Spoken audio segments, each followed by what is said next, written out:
Hello? Yeah, this is working. Hi. Good afternoon, everyone, again.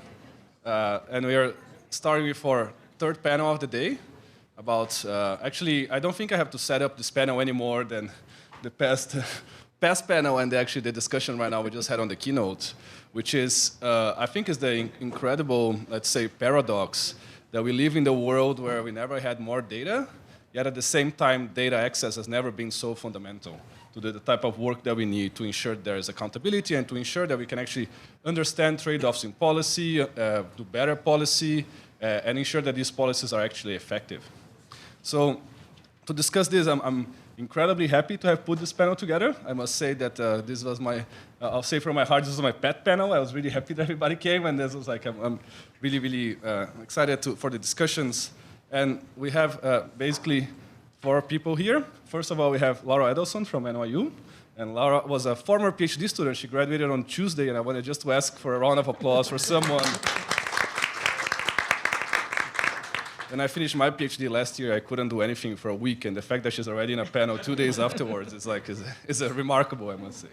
We also have, after Lara, we have Lior, who's a professor of data privacy here at the University of Chicago as well. And we have Julia Engwin, who is the executive editor of The Markup and one of the most impressive data journalists we have around. And to conclude, you have John De Figueiredo from Duke. And so I'll ask, please, Lara to start. And I'll say that Lara, we discuss people who receive a cease and desist letter from Facebook. She has been probably the only person who has been ingratiated, or maybe one of the few. So you can share a little bit more about the importance of data access for research. Thank you for that very kind introduction, and thank you for having me here today. I will say, yes, I have received a cease and desist.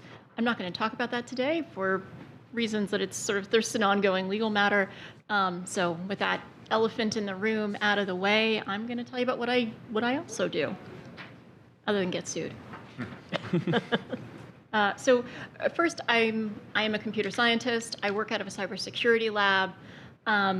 And I bring this up because in a lot of these conversations around antitrust, around data privacy, computer science is weirdly absent. But I am a computer scientist, and I work with a team of other scientists and engineers who think about these problems of privacy and transparency from a cybersecurity angle. So what do we study? There are so many problems in particularly the digital ad space that present real-world harm to users, and some of them are really boring. You know, consumer fraud, just like scammy financial products, other forms of just consumer fraud, very boring stuff.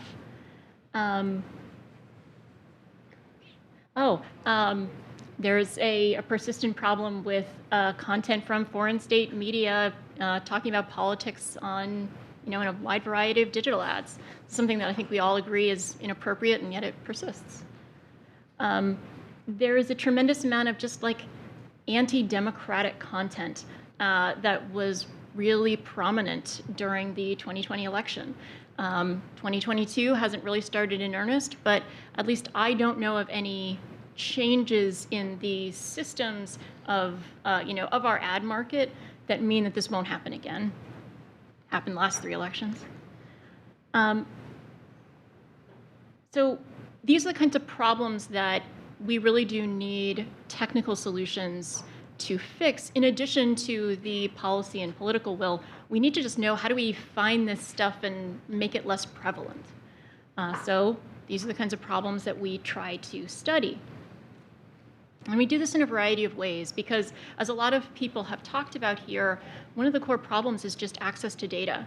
These aren't problems that we can come up with solutions for if we can't build robust training sets, and if we can't study the way some of these different forms of harmful content manifest in practice. These are, frankly, just fairly simple network problems, and data is the solution. So because data sharing from platforms themselves is quite fraught, one of the ways we try to go about collecting more data is by crowdsourcing it. So we have a browser extension. It collects Facebook and YouTube ads. It doesn't collect PII. We don't study users. We study platforms. It launched in May 2020, and at the peak, we had about 16,000 users. We've had some fallback, and it's sort of growing again now that we're getting closer to an election. And we use this kind of these kinds of user-side crowdsourcing tools to do things like better study the way ads are targeted. It's interesting and informative to understand why users are targeted for the content they are.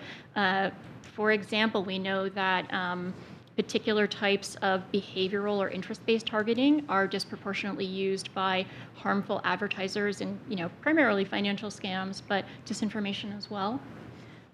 Also, there's some things that are just kind of interesting and I think important for people to be aware of, like the degree to which something really, really old school and basic, like corporate greenwashing, is targeted at particular users with particular characteristics.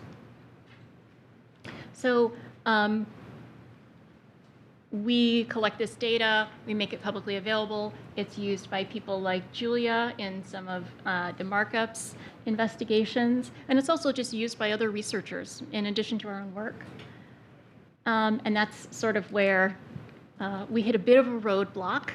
And I do think that one of the most important things about our situation is the fact that right now it has chilled a tremendous amount of other independent research and journalism. Crowdsourcing internet data as a methodology for both research and journalism is something that I think has a tremendous amount of potential. Because even if we get to the point where we're regulating better data access for researchers from platforms, there are so many problems that pose very real consumer harms that are cross-platform, and they are problems that, if users are willing to participate in helping us better understand exactly how these problems manifest, we should be able to enlist their help. I mean, I think this is a methodology of research that has been incredibly important in public health, in helping us better understand disease. And I think fundamentally it's going to be how we solve a lot of problems on the internet as well. So just a quick look at what we're doing next year, how we're taking some of the data we get from users, some of the data we get from other sources. We're building out public views of political advertising online that we think will actually be a lot more what we call functionally transparent than some of the tools that platforms themselves provide. So we'll be providing tools that allow you to visualize change in spend over time by kind of anything you can describe, and using some of our machine learning tools to better understand, what ads purposes are, whether are different people spending money on ads to solicit donations, to list build, and just who's spending money on ads. These are things that we think are really important for helping journalists inform their readers and just helping people understand how they themselves are being advertised to. I feel like I'm running over time. So our tools have been in 2020 used really widely by a wide range of journalists, and we're hoping to do the same thing in the midterms. So yeah, we'll see how it goes. Thank you so much. Thank you for the presentation exactly on time and the terrific words. And I'll pass it now to Lior to give a more legal overview of privacy and the interaction between scraping and gathering data. Lior. Thank you. So I'm PowerPoint slide free, so apologies, you're going to have to look at me while I'm talking. It's a terrible thing. But what I'm going to do, Filippo asked me to talk briefly about the legal frameworks governing scraping and the intersection between privacy and academic research, both in the United States and the European Union. So I'm just going to give you a broad overview about those topics. I think this audience won't really need reminding that the approach to privacy in the United States and in Europe are very different. The European approach is omnibus legislation. Obviously, GDPR is at the core of that. The United States' approach is much more sectoral, so there's some domains of data privacy that are very well regulated, and there are some for which we're talking about a gap in these sector-specific statutes, and so it's kind of the wild, wild west with respect to what you can do with customer data. In the last few years, California has enacted by voter initiative the CCPA and the CPRA, which are two pieces of legislation that bring California much closer to a European model for data protection. And those sets of laws have a few provisions that are especially relevant to this topic of academic research and privacy. For example, the CPRA is going to give Californians a right to delete data about them that's held, let's say, by a tech company. But there are some limits on the ability of consumers to secure the deletion of information that concerns them. And one of the limits that's built into the statutory framework is that if the relevant data information is relevant to ongoing scientific or historical research, then the company can choose to hang on to it in those instances where deletion would substantially impair the research. There's another federal law that's been in the news just this week that can also significantly affect the ability of researchers to obtain access to data that implicates privacy. And so some of you may know that earlier this week, just on Monday, the U.S. Court of Appeals for the Ninth Circuit, the federal court of appeals based in San Francisco, handed down a new decision in a case called HiQ versus LinkedIn. And the HiQ case is, it's got a couple of parts, but most relevantly for our purposes, it provides a new interpretation of a federal law called the Computer Fraud and Abuse Act. And what the Computer Fraud and Abuse Act does is it limits the ability of individuals to either exceed their access or obtain unauthorized access to a computer. And the question in HiQ versus LinkedIn is whether HiQ did that. So let me tell you who HiQ is and what their business model is. A lot of people in this room have LinkedIn profiles. Some of you have set those profiles so that your information can only be viewed by other LinkedIn members. Some of you have probably set your profiles so that anyone can see them. For those people who anyone can see them, this is really going to be the target for HiQ. What they're doing is they're an analytics company, and they're going to scrape all the public profiles of HiQ, of LinkedIn members, and then use their algorithms to try to identify employees who might be particularly likely to leave their jobs. They can then inform their employers, and those employers can come forward with retention packages, or perhaps if they're really concerned, they can start to exclude them from sensitive trade secrets that they might take if they do depart. LinkedIn saw HiQ and similar analytics companies making lots of money selling these kinds of products, and so it said we should get in on this.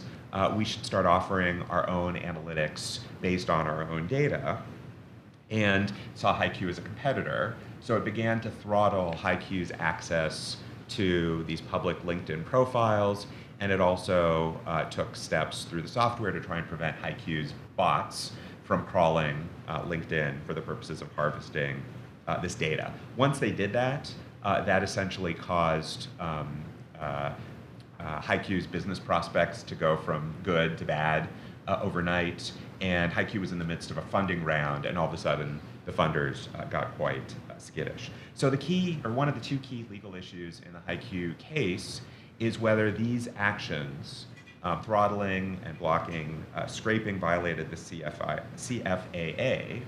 And that's really important because while there was very little question that you might deem LinkedIn's actions as a threat to market competition in this analytics space, if HiQ's entire business model is contrary to federal law, then there's really no problem with, at least from a legal perspective, with engaging in that kind of throttling.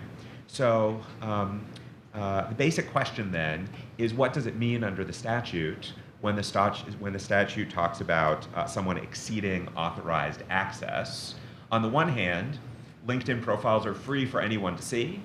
On the other hand, LinkedIn made it a violation of its terms of service to engage in this kind of scraping and sent HiQ a cease and desist letter, much like the one that was sent to Dr. Edelson by Facebook. So that's the real question there. What does exceeding unauthorized access mean? Now, of course, HiQ is not a research institution.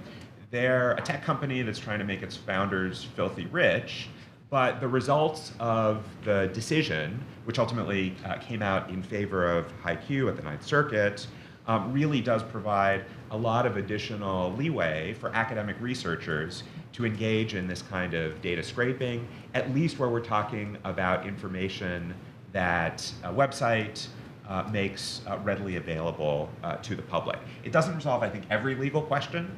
I think it's still an open question. What would happen if HiQ were to use LinkedIn members to crawl information that was accessible only to LinkedIn members, not to the general public? So there's still a lot of legal issues to work out. But at the very least, if you're, let's say, doing research on Twitter, doing research on these public profiles at LinkedIn, the Ninth Circuit has given people a very powerful lever that they didn't have last week. Now, at the same time, and I think this is a cause for concern, this isn't a kind of privilege that's limited to academic researchers. It's available to tech companies like HiQ, also tech companies like Clearview AI, which has done some really creepy things by scraping public profiles from sites like Facebook and then using them to build facial recognition functionalities. Okay, so that's kind of a brief intro to what's going on in the United States, what's going on the other side of the Atlantic. Well, here I think it's worth talking about laws that are already in the books and a proposed law that I think is quite significant, or proposed regulation. So let's start with what Europe is already doing. What Europe is already doing we can think of as kind of a negative liberties approach to academic research. Article 5 of GDPR permits the processing of historical or scientific or statistical research data that might not otherwise be permitted. So for example, under Article 17 of GDPR, there's the famous right to be forgotten, the right to delete. And in those instances where allowing someone to exercise their right to be forgotten would substantially impair a research objective, then that right to be forgotten is limited under GDPR. So these are the kinds of things that GDPR does to avoid getting in the way of academic research, medical research, in those instances where there might potentially be a conflict between research interests and privacy interests. And indeed, there's a whole article of GDPR, Article 89, that gives some thought to this question of how to balance these privacy interests on the one hand and these research interests on the other, and says things like it's incumbent upon entities that are engaged in this kind of research to implement both technical and organizational safeguards so that there's not improper leakage of data. Okay, so far so good. It's a fairly conventional approach to trying to not hinder academic research, and it's not so dissimilar from what California did in the CCPA and CPRA. But if the ethos of GDPR is to avoid getting in the way of academic researchers, there's a new proposed regulation, the European Union Digital Services Act. Again, this is just proposed, hasn't been enacted, that would go beyond these negative liberties and go towards a much more positive liberties approach to furthering academic research. So the Digital Services Act would apply, largely to your very large tech companies. Very large online platforms is the term that's used in the proposed regulation, and the definition of that is a site or an entity that has 45 million active monthly users. So we're talking about our Facebooks and our Twitters and the like. These kind of entities under the proposed regulation would have obligations to open up their data to academic research, to academic researchers who might be able to use that data to better understand threats to fundamental rights, like the freedom of expression, like the human right to dignity, the right to privacy, the freedom to conduct a business, and so on and so forth. So under Article 31, of the Digital Services Act, we are essentially, Europe is toying with the idea of setting up kind of a governmental third party that will take in research proposals from scientific researchers who are looking into these fundamental questions. And upon buying into a particular research program, they might be able to impose obligations on these technology companies to open up data sets to academic researchers that otherwise might be kept under lock and key. And so if it's enacted, Article 31 of this proposed regulation could really be a game changer in terms of not only allowing researchers to see the kind of publicly available data that was at issue in the HiQ decision, but also potentially allowing these researchers to study, private messages on Facebook, private conduct that wouldn't be available to the public at large and might even only be available to a few participants in that conversation, while at the same time building into that framework various privacy protections like pseudonymization to make sure that researchers can do what they need to do, but that we don't see the kind of data privacy harms that Europe especially and the United States increasingly are so concerned about. And then I think the final note that I'll just add about Article 31 of the Digital Services Act is an interesting feature that says if these academic researchers are going to gain access to data in this way, they have an obligation to publish the end results of the research and to make it available free of charge to the public. Earlier this morning, there was discussion about publication bias. Well, I think unintentionally that provision in Article 31 of the DSA might actually help address publication bias by telling these researchers, okay, we're going to give you access to this proprietary data, but no matter what you find, you're going to have an affirmative obligation to write up that research and to make it available free of charge, not behind an expensive paywall. So interesting things happening, much more interesting things could be happening, and there may be lessons learned from what's going on in Brussels. Thanks. Thank you very much, Leo, for an excellent summary. I think that the most interesting thing here is that we're really talking about a totally live area of law and data sciences and computer sciences. It's like a lot of the things we're going to discuss today, there's really no right answer yet. We're just starting to grapple with this question. So I'll pass it on to Julia, who is both a producer and consumer of this type of data. So Yep.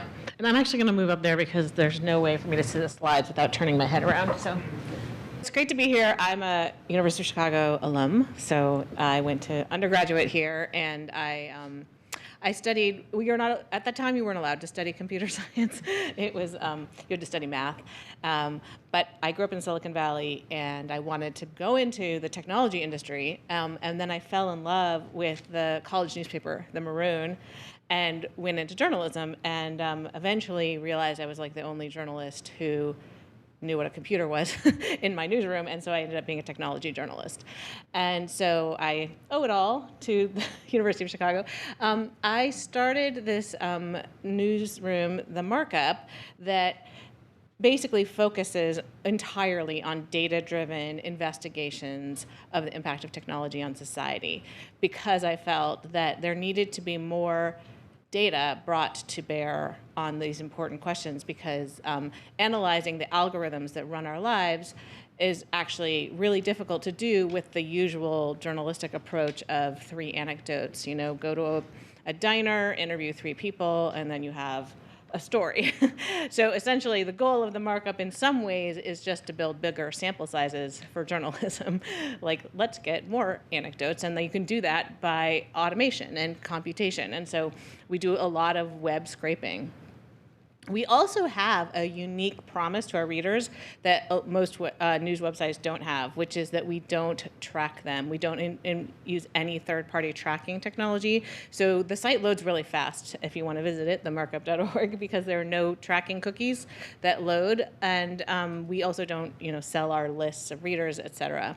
And the reason we do that is because we write so much about the issue that is known as privacy, but I often call data exploitation. And so we basically believe that if we're going to really investigate that topic, we can't also be participating in the data exploitation economy.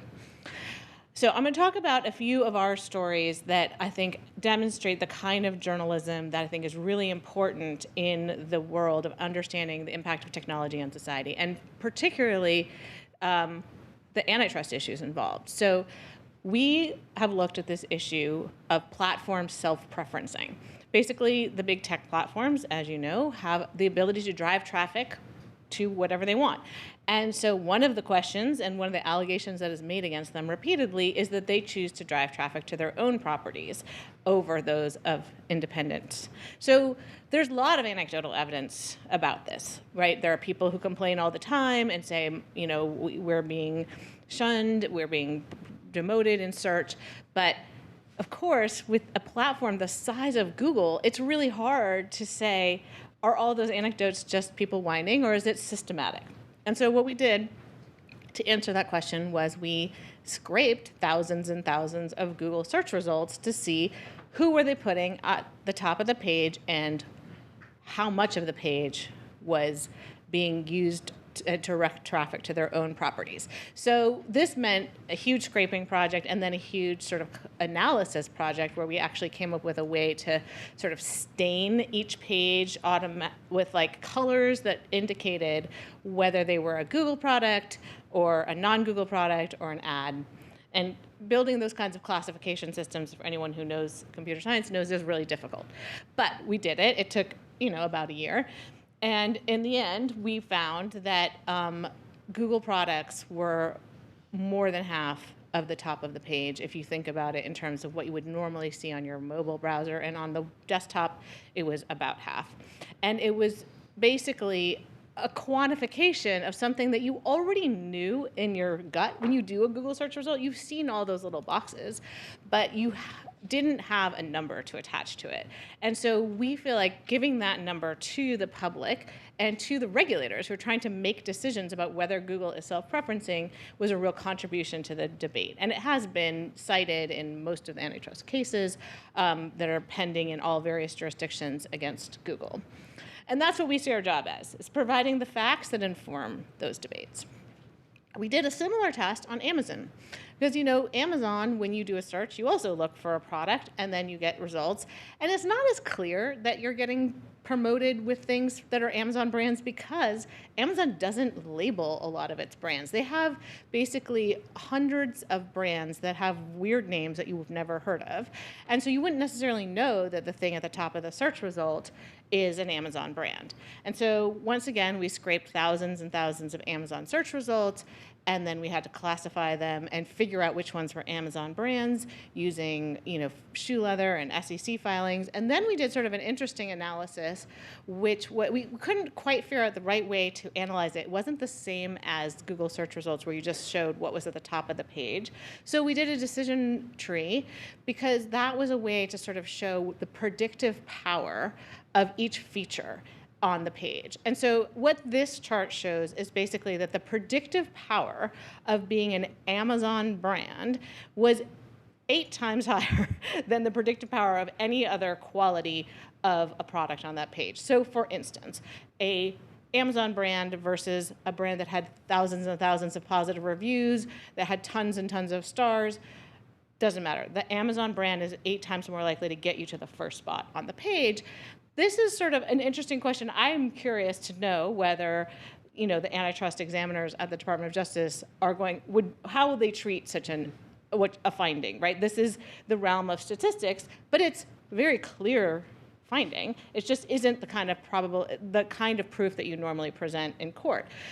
I will say that this already has had some serious impact because the House Antitrust Committee had been asking Amazon on the record for 2 years to testify whether they were promoting their own products in search results, and they had testified multiple times that they were not.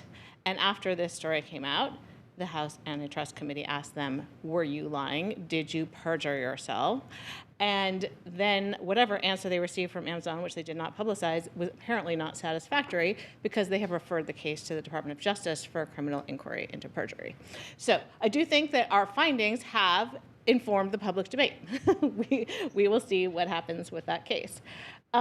We also have done a very interesting data collection on Facebook. Facebook is a very different kind of beast to analyze than Amazon and Google, right? Everything on Amazon and Google is publicly available. When we're scraping those results, we're just visiting a page that anyone on the public can see. But the problem about Facebook is that everyone sees a different page, and so building a data set that's really representative of what is seen on Facebook is extremely difficult. So what we did was something really novel. We borrowed from social sciences and built a nationally representative panel. And we paid the panelists to install a tool that we built called Citizen Browser on their desktop. And what they did was they logged into Facebook from this tool once. and then never had to touch it again. And essentially what we did is we just took a snapshot of their Facebook feed at least once or twice a day, sometimes more times a day, depending, and built that into a database that gave us a representative view of what was Facebook showing on its news feeds to the entire population. And what we found was that it's a lot different than what Facebook says. We have done this, we've been following Facebook for a year and a half through this project. We have multiple times found that they have lied about the promises that they make about what kind of content they're promoting. I will walk you through just a few of the findings, but it is one of the meta stories from this Facebook analysis is that you just can't trust what they say because every one of their promises they are failing to meet.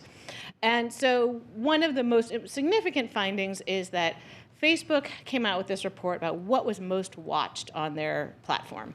And they gave a list of like NPR and New York Times and made it sound like, this is just a place where people are just looking at the news and, sharing cat videos. And the reality is that the way that they counted was one way you could slice the data.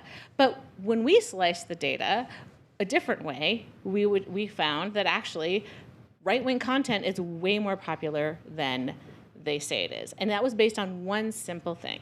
Basically, they were counting any time that you were shown any link as one view, even if you were shown in your news feed the same link 20 times. So like every one of your friends is sending you the same Daily Wire story, or every page that you've subscribed to is sending it to you, or every group you're in is sending you that link. They would count that as one view. But that's not how propaganda works.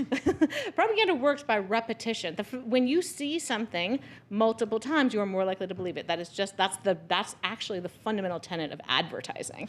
The whole goal of advertising is to get you to see a message multiple times. And so just by that one tweak in how they analyze the data, they came up with a very different result. And we analyzed it in a different way, showing that actually, if you looked at it in terms of repetition, right-wing content was way more popular than they were telling you. Hold on. Turn the page. Did I do something wrong?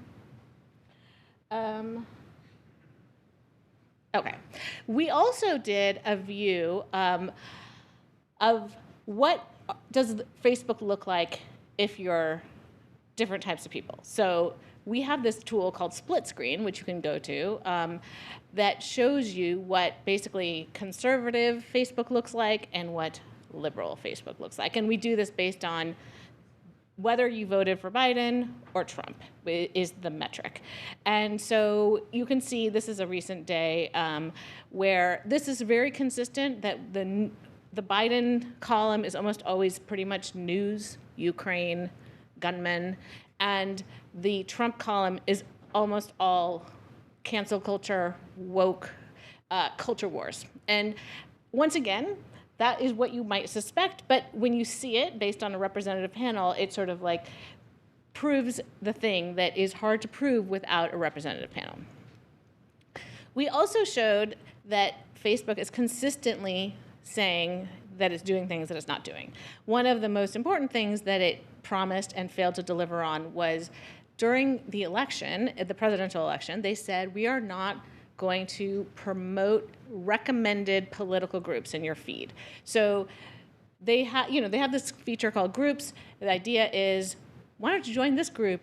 People who share recipes or people who whatever. But they said, we're going to not promote political groups because during the election, that could be very inflammatory. And Mark Zuckerberg testified in Congress in the fall before the 2020 election and said, we're not going to do that. But when we ran our panel, we saw they continued to recommend these partisan political groups all the way up and through January 6th. And in fact, leading up to January 6th, they were promoting the very groups that were organizing those events. And so they continue to make these claims to Congress, and then no one is policing them because no one has the ability to police them. And so we published that, and then what was really delightful was we saw in the Frances Haugen leak papers that a little bit of the emails went back and forth about, oh my gosh, we have to fix this. Then they tried to fix it, and then actually they didn't fix it, and we wrote another story 6 months later saying they're still promoting political groups. So and that's sort of a classic cycle with Facebook. You might have noticed they're always really sorry and working on it. But that's the kind of thing that you can do with this kind of data collection that you can't do without it. And I would just like to say this is extremely expensive work. We spent nearly $1 million in 1 year on this. So this is not something that every newsroom can do, and is something that honestly isn't necessarily always the role that journalists have to play. I always liken it to the FAA, right? Like, the FAA is supposed to inspect planes before they get into the air and decide if they're safe enough. And journalists' role is actually to go to the FAA and get the public records and do a public records request, see what the safety data is. I liken what we're doing is we're literally on the tarmac trying to inspect the plane ourselves right now, and that's because there's no regulation and no regulators to ask for this data. And so I'm not suggesting that all journalism needs to look like this, but this is sort of what the moment has called us to do. We have done extensive methodologies on how we built this Facebook inspector, and I just want to point out, because of the privacy issues of this panel, that we went to an incredible lengths to make sure that we did not collect personally identifiable data in this data set. So when people install this tool on their desktop, they let us log into their Facebook feed, but we built an automatic redaction process that does this to the page. So basically what it does is blocks out every single thing that could be personally identifiable. We get very few things. We mostly get links and ads and the names of groups. And so we are, like Laura said, we are not analyzing user behavior, we are analyzing the platform behavior. And what we're trying to really get to is, what does Facebook choose to promote and put highest in the feed, not what did your grandmother say to you. And so that's how we try to balance the privacy issues with that. I would say, if you're interested in Citizen Browser, you can follow our Twitter bot, which tweets out every day what's really trending on Facebook. Thank you very much. Thank you so much, Julia, for this amazing presentation as well.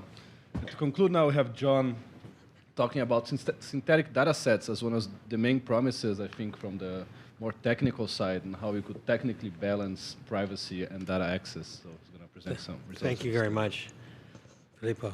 Thank you very much to the University of Chicago, too. This is not going to be quite as exciting as the last three speakers. I'm going to be talking a little bit about synthetic data and differential privacy, and talking about it from an academic standpoint and how one might implement these tools in large data sets that might be applicable to antitrust. So the views here do not, I should say out loud, are mine and not necessarily those of the National Science Foundation, the Office of Personnel Management, or the Smith Richardson Foundation. Okay, so if you think about research, research really fits on a continuum, the way I think about research. On one side, you have exploration. This is where you have a data set and you're just kind of searching around for ideas. You don't have a real direction. This is a lot of machine learning, looking for correlations in the data, trying to find something inside of the data. Then there's what I would call investigation. And what investigation is really about, I have a hypothesis and I want to test the hypothesis. I might have a set of regressions or a set of analyses I want to do, but they're not well defined. They're kind of generally defined, but not well defined. And I'll need to do some investigation into the hypothesis. This is a lot of causal inference. Finally, there's verification. And verification is when someone makes a claim, they present a result, and you want to verify it or replicate it. So in that sense, you want to be able to take what you've done and replicate what has happened. So what happens a lot of times is that we deal with a lot of personally identifiable information, PII, and a lot of times when we get into these three areas, privacy may be compromised. And so there are a lot of mechanisms to try to protect privacy. Data aggregation, data suppression, swapping, top coding. There's a whole set of tools that we have as researchers to try to protect privacy. But the problem is that most of the time these things actually do not protect privacy, or you protect privacy so much that you substantially degrade the data analytics and you can't actually get the result. So this is the issue that arises. One response to this has been to do differentially private synthetic data. So there's two general concepts here that you need to walk away with. Again, I'm now going to summarize what I would say like it's 1,000 papers in about 45 seconds. But there's two general ideas. The first is synthetic data.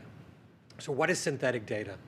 Synthetic data is stochastically generated data. It's simulated, or it's data that's been generated from a model that is designed to retain many of the statistical properties of the underlying original data.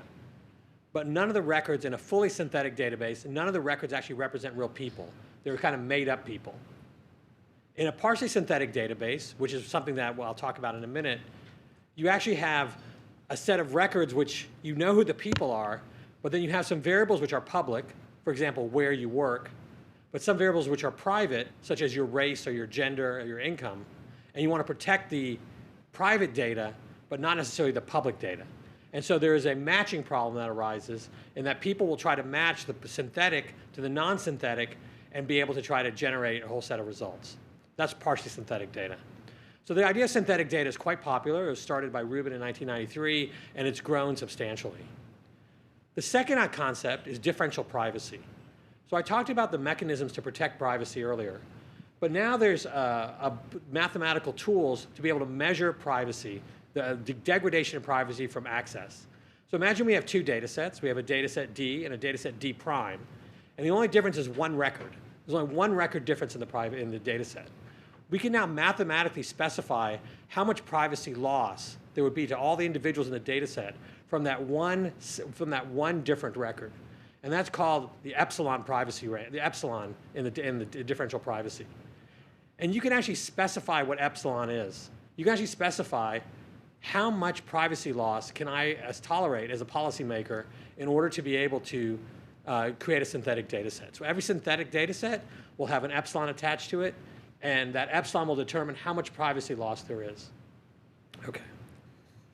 So these are the two concepts. I want to say that differential privacy and synthetic data is becoming very popular, and it's used by national statistical organizations.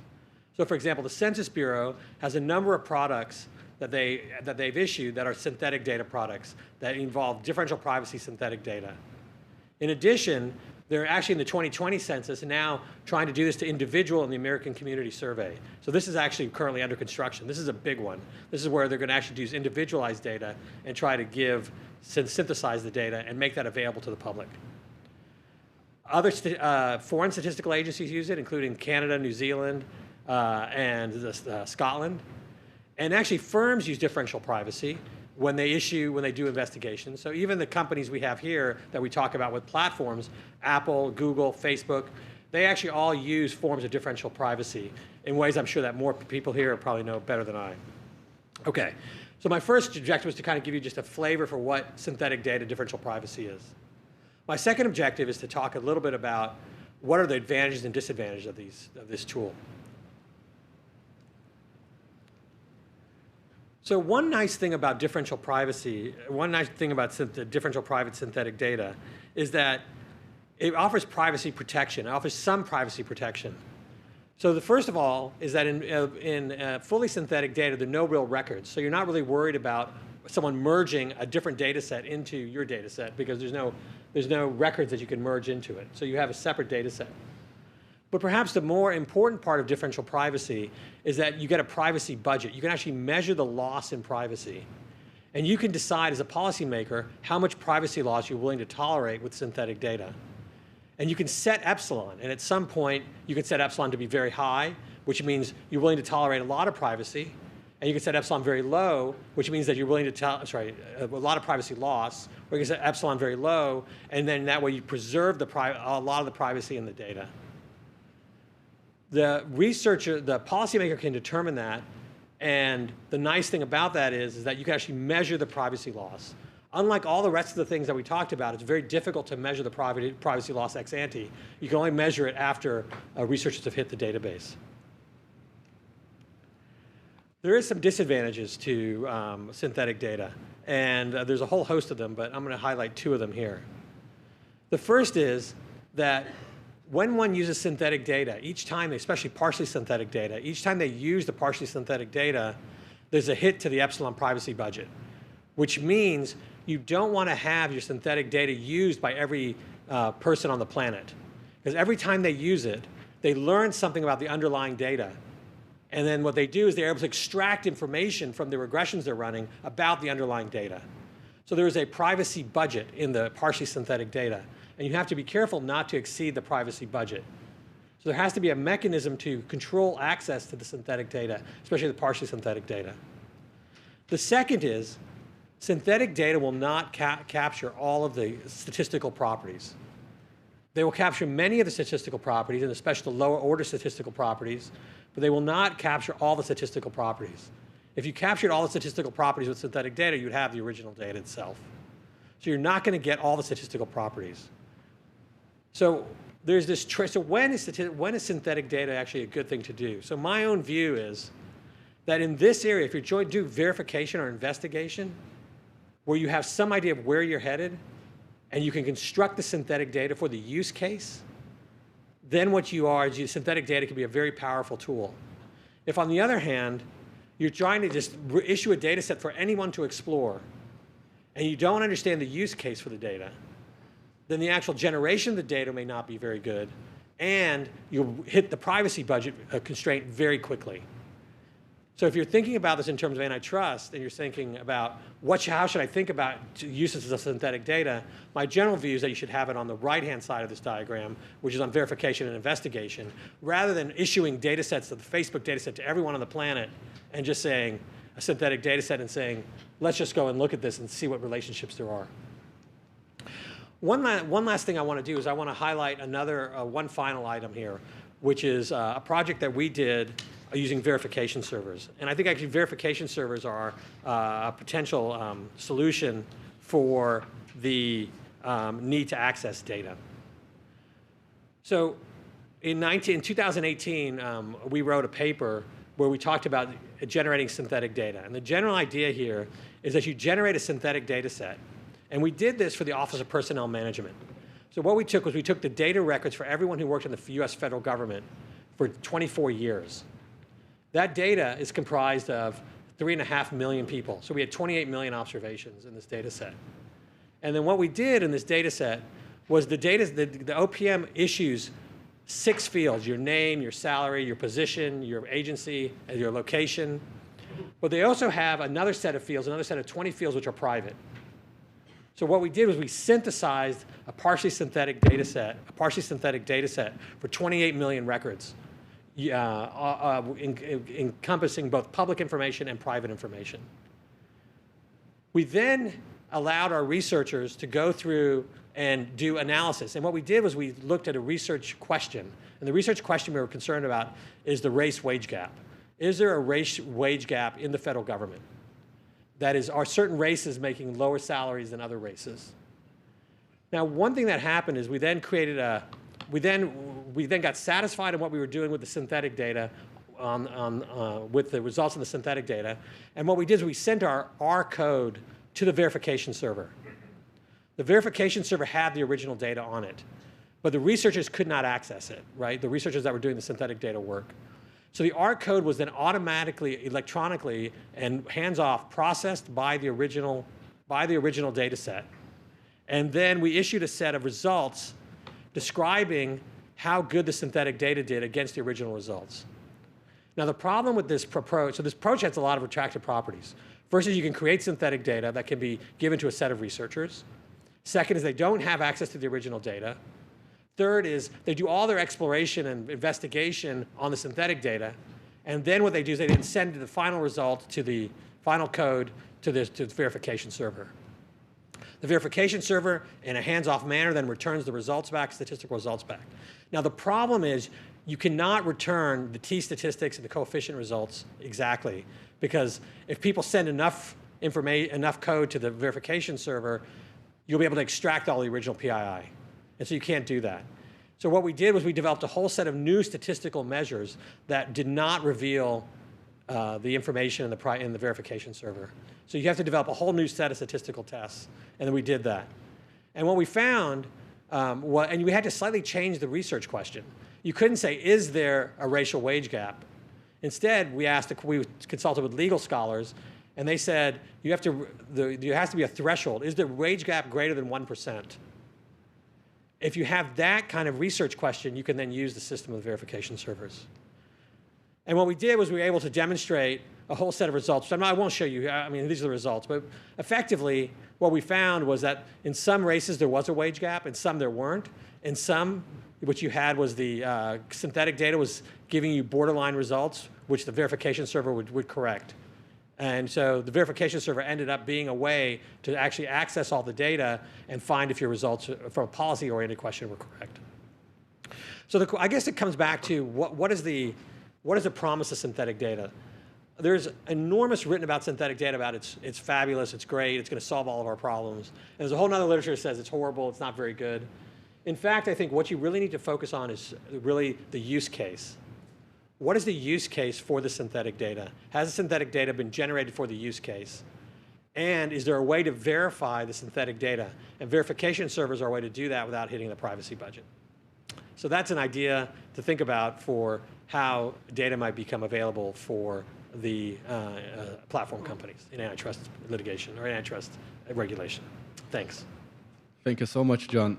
So I wanted to start a discussion here asking you not a practical question, but a more theoretical question. So as researchers and people in this field, so what are, in your views, the legitimate privacy concerns that may hinder access to data to external researchers? Like, are there questions or types of data that are outside our access?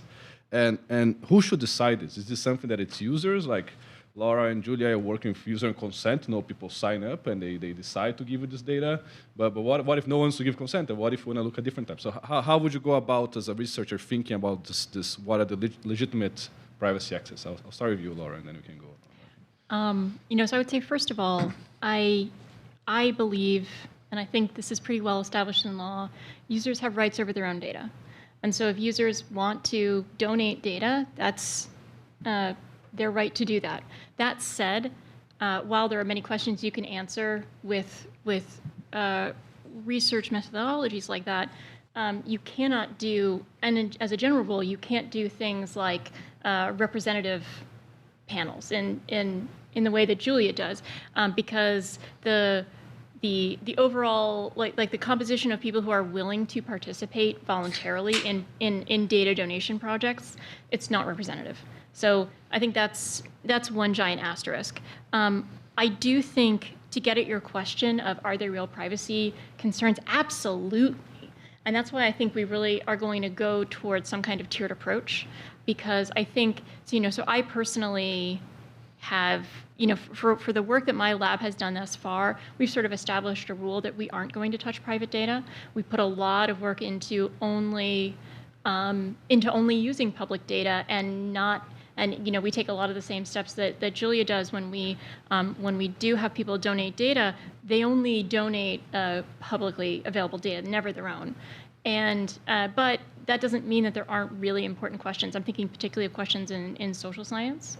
One of the things that came out of the Facebook papers is the some of the issues around really sensitive things like user self-harm or teen body image. These are inherently user data questions. These are questions about what the user experience is in an online platform, how that interacts with real world effects. So I think those kinds of questions are really vitally important for us to study and better understand, just from a straight public health perspective, but are going to involve private user data. And so we need to have mechanisms to study those questions, but do it in a way that that does treat user data with the respect it deserves and with all the privacy protections we can muster.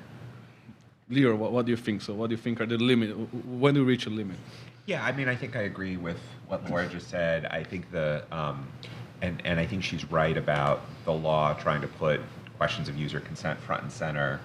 I think with a study that she's doing, I trust her team to present the choices to their research subjects in a way that'll be fair-minded. She's got to get approval from an IRB in order to do that research, and that's something that IRBs care about, and I think that's a place where IRBs can sometimes add value. But having said that, I think a lot of the threat here might come from less savory entities that don't have to go through IRB, that are not necessarily upholding the highest ethical standards. And in those sorts of settings, user consent is just the wrong model. Users won't read the consent forms that you put in front of them in general. Lots of researchers have looked at the consent forms at the start of almost every experiment that's run, and consumers just click through, subjects just click through in the same way that consumers just click through. And so to really penetrate the consumer psyche in a way that would lead to actual consent is a much more time-consuming and complicated endeavor that even, frankly, a lot of academic researchers don't even try, and certainly people not affiliated with academic institutions wouldn't do a good job at. And so I think what we really need is to move beyond user consent and have some notion of consumer welfare and perhaps even some inalienable rights, and then figuring out, okay, is the data extremely sensitive because it relates to health and disease or sexual conduct or any of these, or finances, any of these things that if the data leaked out, it might present a particularly grave threat. But I just think consumers have too much going on, data research subjects have too much going on. Consent alone probably isn't the right model, and it's definitely not the right model if we've got researchers who aren't going through something like IRB. Julie, I'll get to you, but I wanted to expand the question a little bit so you can also address. And when do you think is legitimate for companies to intervene on behalf of users and consumers? Like, I think here, you're all good cases. Everybody's trying to attack one important societal issue, and everything that's good. But let's say the monster in the room is, I don't know, Cambridge Analytica, is like Clearview AI, who's doing more No. The monster in the room is Venmo. Venmo, yeah, right? Venmo. I mean, I think what is so difficult about this conversation is that there are so many circumstances in which sharing tremendously personal data is totally normalized, right? So why are we okay? You said that, well, the user consent model is broken. Well, users consent to sharing their financial transactions with everyone they know over Venmo, and I don't see anybody jumping up and down about that. So how come user consent is okay in that circumstance, but maybe users can't consent to participate in academic research? I mean, I think that's where I think there's so many things where we share so much data online, and so much of this data sharing has been normalized that it's almost difficult to think about these questions. Yeah, and in a way, like Cambridge Analytica all the data was public and people were scraping it, and it was like Facebook allowed it to scrape it. So I wanted to ask to you, so what do you think is the limit, and when is it legitimate for the company to say, like, hey, I think you should stop, and based on what it should be? I mean, that's a good question. I think I'm in a slightly different posture here than most people on the panel, because journalism is inherently an adversarial activity, right? Like, we don't ask for consent, right? Our job is to be watchdogs on power. And so the people who we ask questions to, who are in power, are always extremely annoyed by us and often trying to come up with lots of reasons why we're, quote, invading their privacy. The question that we ask as journalists is not actually, are we invading your privacy? We ask, are we acting in the public interest? Is this an important enough story for the public? Does the public need to know? Because journalists unmask people all the time, right? The secret person funding the lawsuit that brought down Gawker. It was important to know who was that secret person, right? And so that is our job, is to unmask people. Now, when you talk about collecting data at scale, right, the way that we scrape Facebook, we do that through consent, right? And we pay the people on our panel. We don't just ask for their consent. They have a privacy policy. We have made commitments to them, and we pay them. And so that's how we do responsible collection at scale. And so I think it matters who the participant is, right? If it's somebody who has no power and they're just being asked to contribute to this project, then we give them all the protections. But if it's somebody in power who's trying to hide something from the public, it's a very different game. Okay, but I'll just be honest. But what if it's Clearview AI and they're going to justify, we're helping tackle terrorism, they're going to justify in a way saying this is very important for society, we're just scraping. Well, I mean, right now we have a legal framework in this country that allows Clearview AI to do what they are doing, as far as I understand it, Leo. No? Well, the Illinois Biometric Oh, Information okay. Privacy Act Yes. has something to say about that, and Right. that's under. So maybe in litigation right now. Illinois, this would be a Right, problem. but there's enough people in Illinois whose photos have been scraped to where there's potentially significant class action exposure, enough to shut down Right. Clearview AI, potentially. Got it. So my point is, like, that's where the line should be, is that we as a society collectively need to make some laws limiting these companies from their actions. I just don't think that, like, journalism needs to make those rules. Like, we're doing the best we can to be responsible in this world. We are definitely not building a facial recognition database.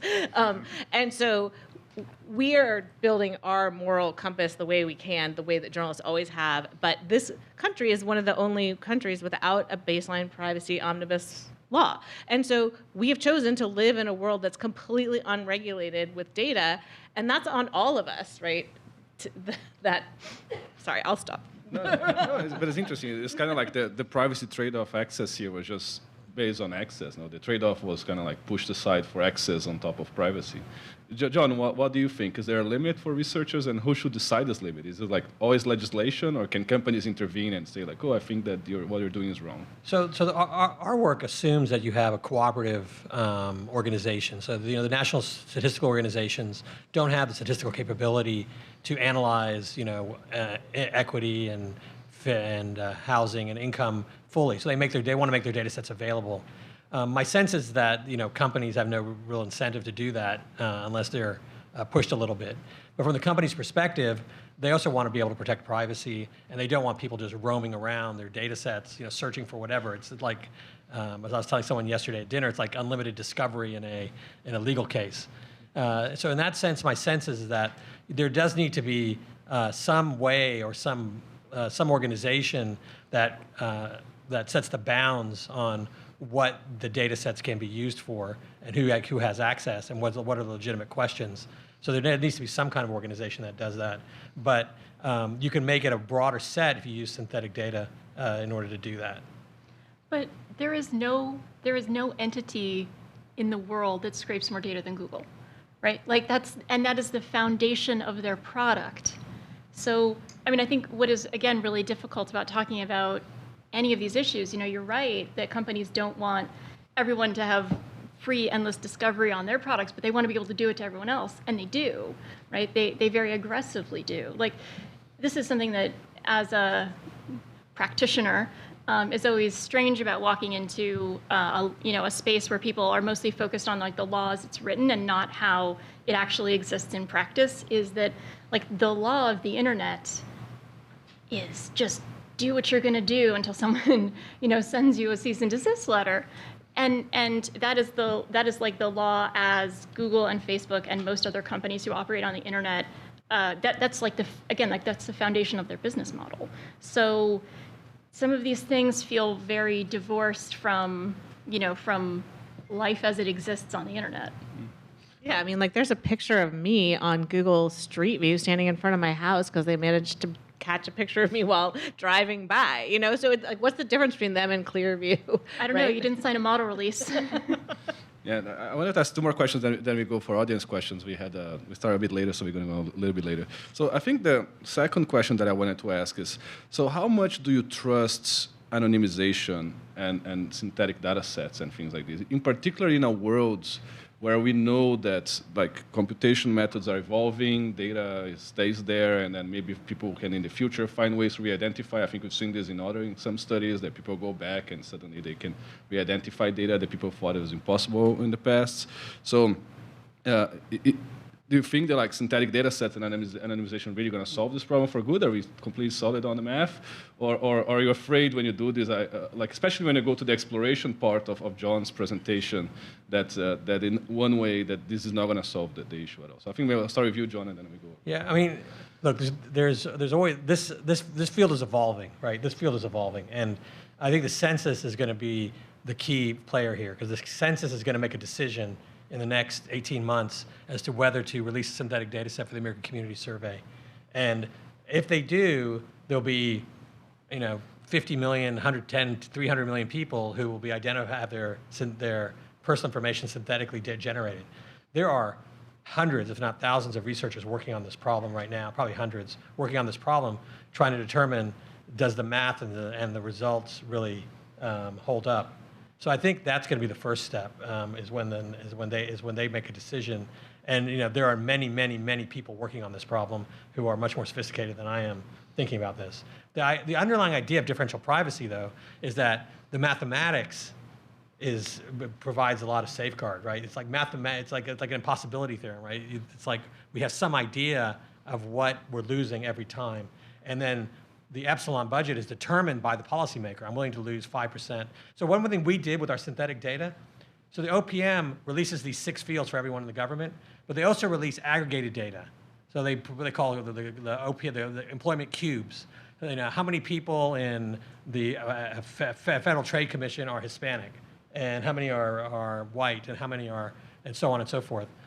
So we used their data to try to reverse identify all the people in the data set, and we could identify about 40% of the personal information from their data set. With the synthetic data, the identification went lower. So we were actually better than the current system is now. So we can do these kinds of things, and so it's hard to know, but look, it's always a risk, but I think there's a lot of people working on this. But sometimes, and then I'll move to Laura. So sometimes the budget is very restricting, right? So as far as I understand, the social sciences one project on Facebook, they ended up with a budget that everybody who worked on it wasn't happy. They said, like, we cannot do anything with it. Like, there was a lot of limitation. But maybe I'm wrong, but I wanted to ask. So what do you see? You're not wrong. Social science one was not, the data sets that it generated were just not usable in practice. And I say this as someone, like, I believe in differential privacy. I believe that it has a lot of potential, but it came down to an implementation problem. And I think, so there's a problem beyond what you mentioned about how there are real limitations based on how you set your privacy budget, as you put it.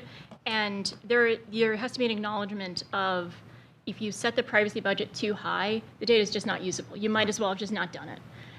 In addition to that, there are implementation issues, and there were specific implementation issues with how statistical noise was applied in the social science 1 case, where it's just not applied correctly or in a way that would allow inferences to be made, which is like beyond the theoretical sort of policy shortcomings of the application in that case.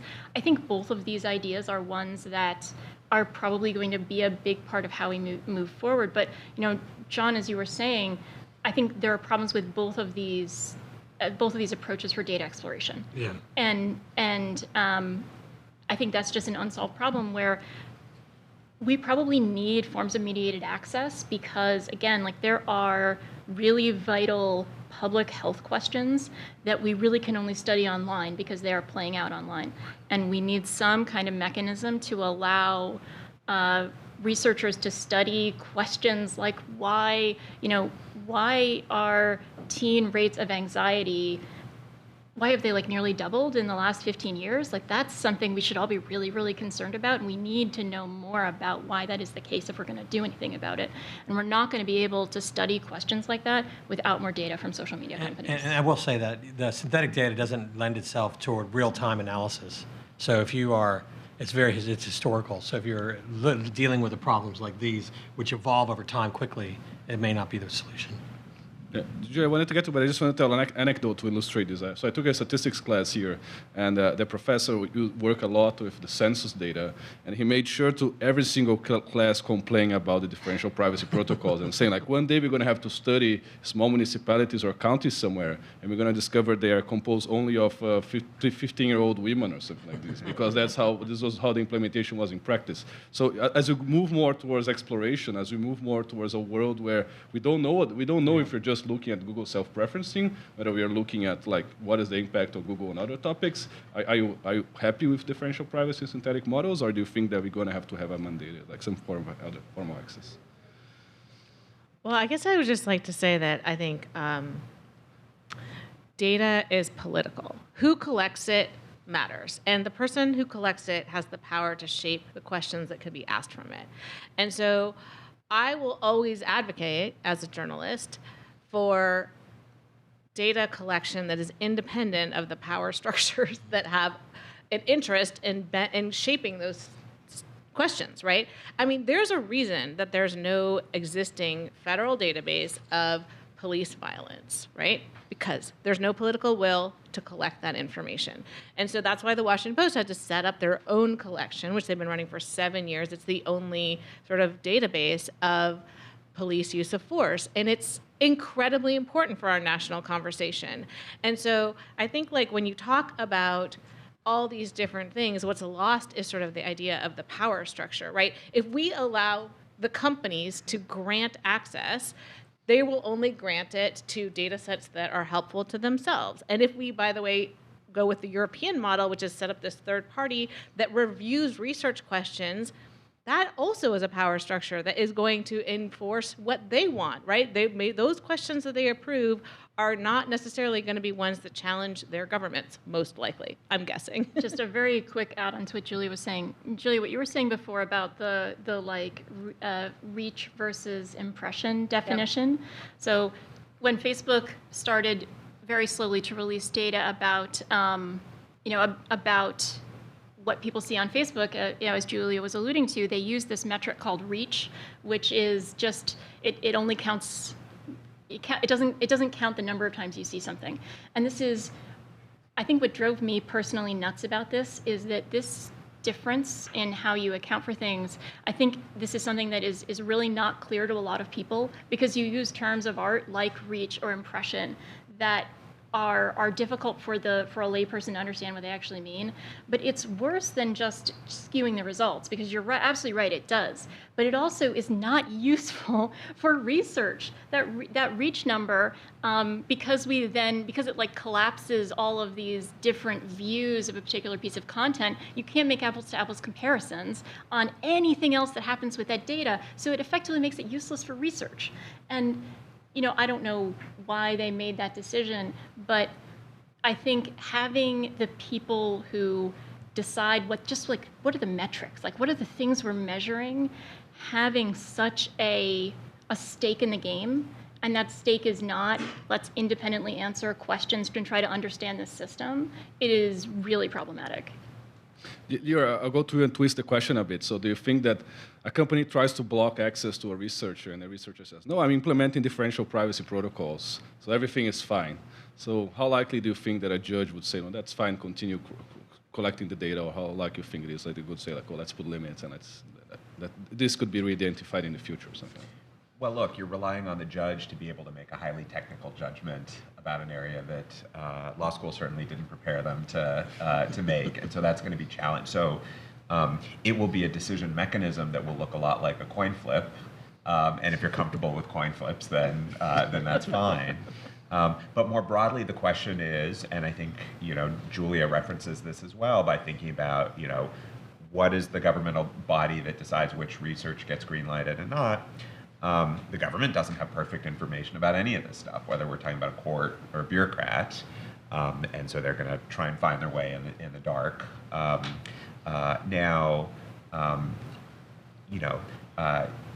Universities have structures, and universities have departments with expertise, and so I'm an academic and so I'm part of an interest group, and I'm very much in favor of universities being able to make decisions about these important questions, and individual researchers being subject to professional pressures to get it right. That's really important.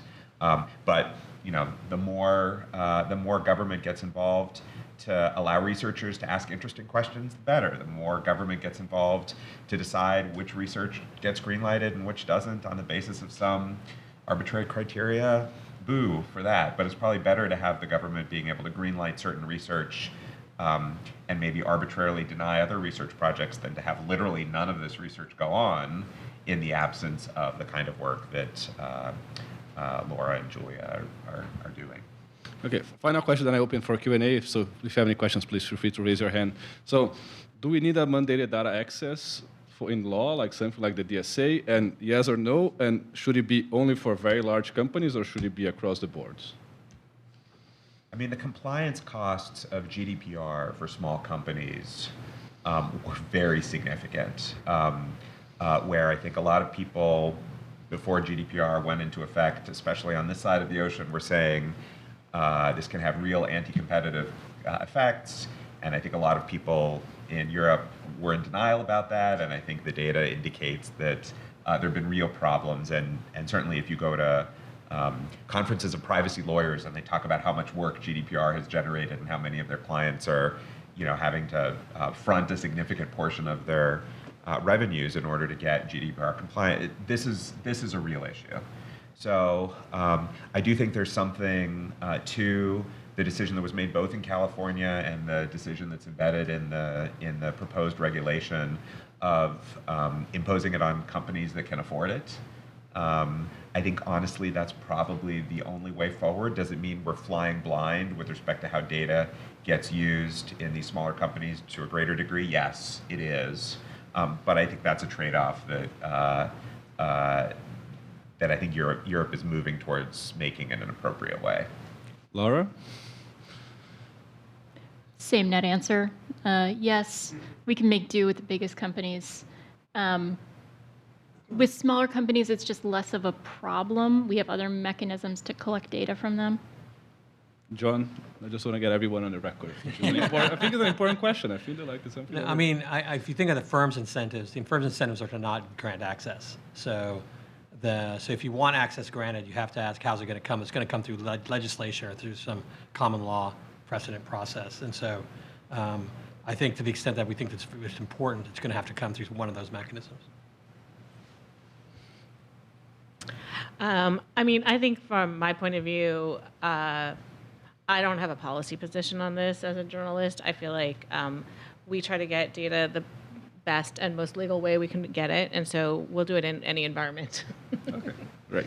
So I think Ellen had a question, yes? Just wait for the mic 1 second, and then Adam had a question as well.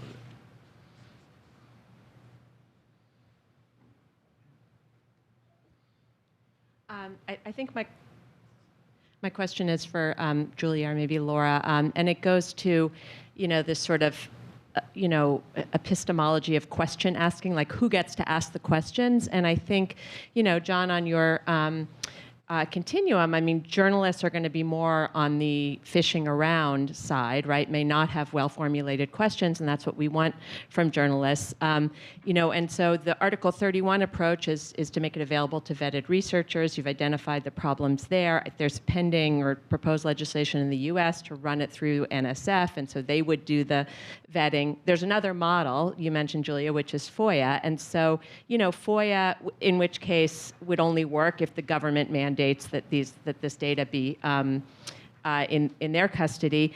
And FOIA made a decision, and it's always been controversial, not to limit access. And so, journalists get access to FOIA, and competitors get access to FOIA, and malicious, nuisance causers get access through FOIA. So I guess my question is, if we imagine a world in which that happens for very large platforms and government, you run it through the government, are we then, in a position where we're going to be back in the who's a journalist, quagmire, or we're going to have to sort of have a different approach to FOIA and also to trade secrets, because a lot of that will be withheld?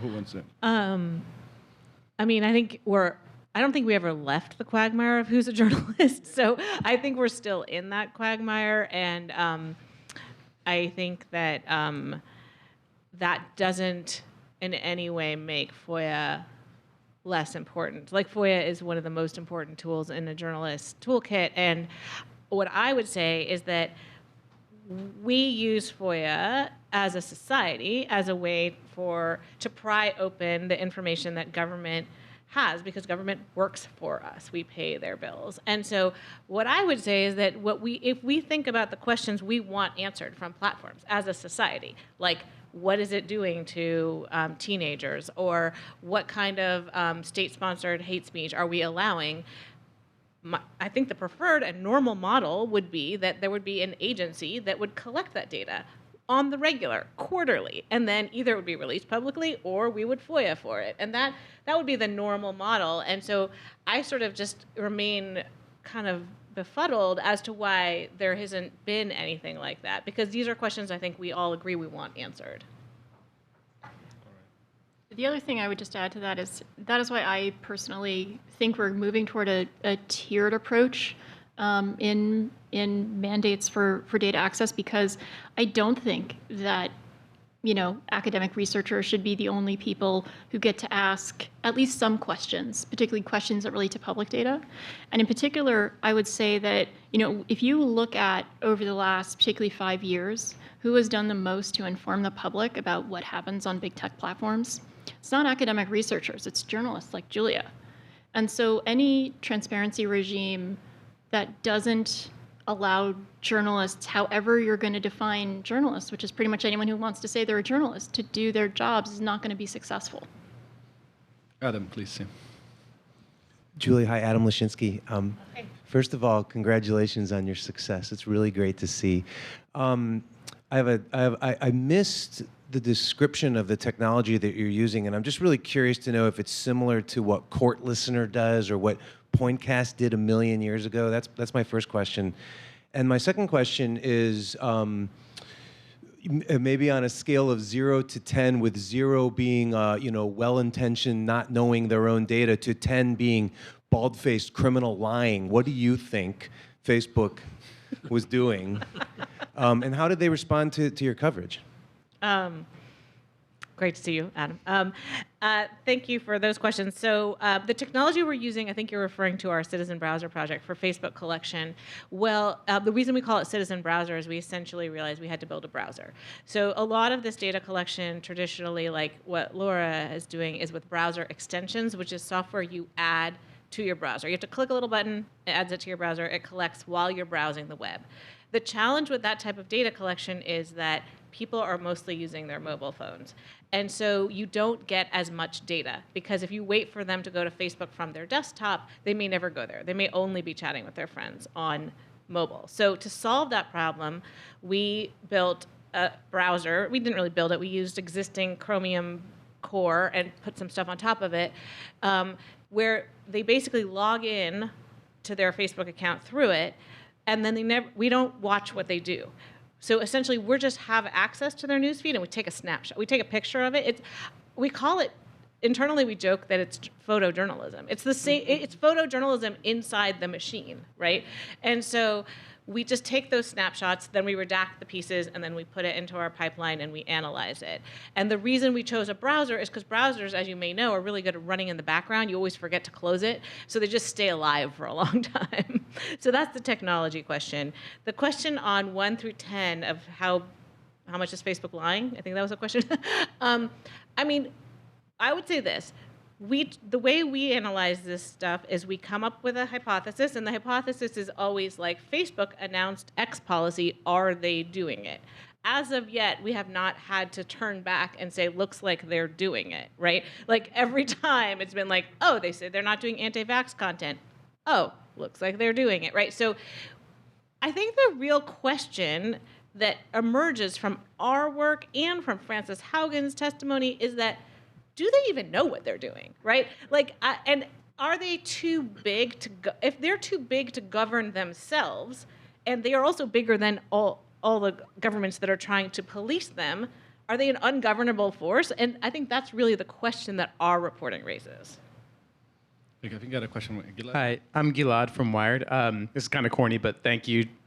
I'm embarrassed, but I was just citing some of those, reports that you had up on the slides in an article last week, so I appreciate their existence. I'm wondering though, like, there's this tendency. Laura, you were talking about how Facebook makes it hard in some ways to get data out of it, but then in other ways it kind of perfectly packages it if you can manage to get inside.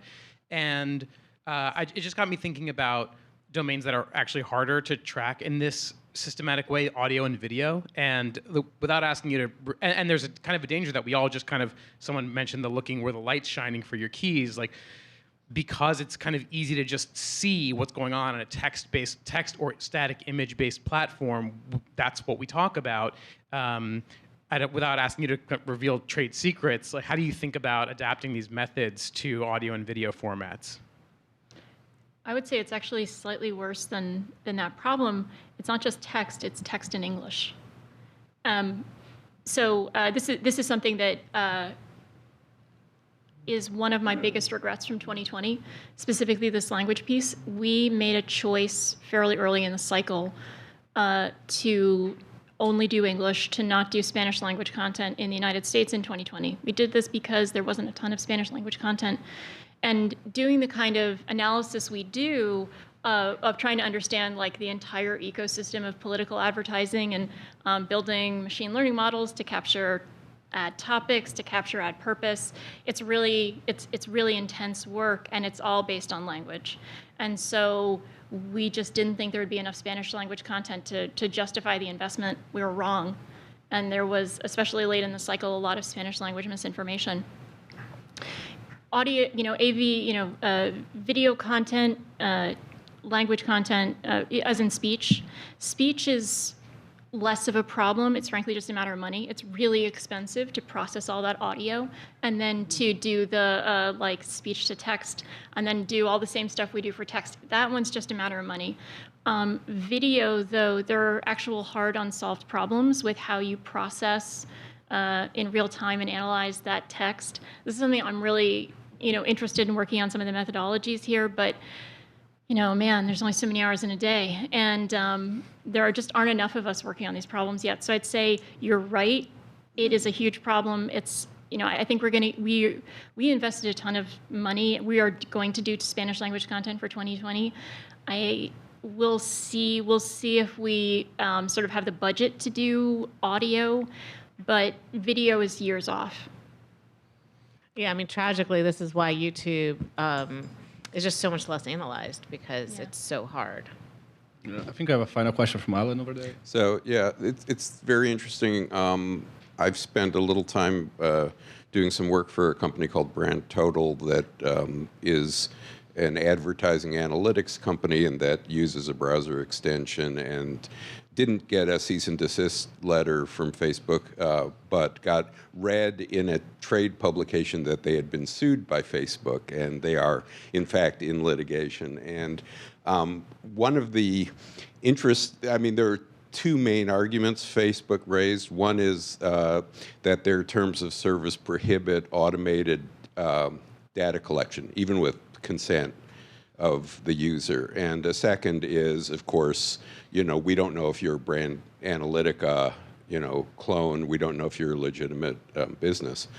I don't know, I raised this just to point it out, and I also found it was interesting, and this is also public in the litigation, that Facebook internally went to Google, who, because this is Chrome-based extension, and said, these guys are malware, take them down.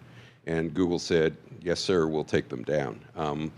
So, just by way of awareness, there's been some stuff written on this, but I found this panel fascinating, having spent some time, with these issues on the competition side. This is really, Brand Total is a competitor on the advertising analytics side to Facebook, and Facebook wants, obviously, to maintain the walled garden. So it's not really a question, just a comment.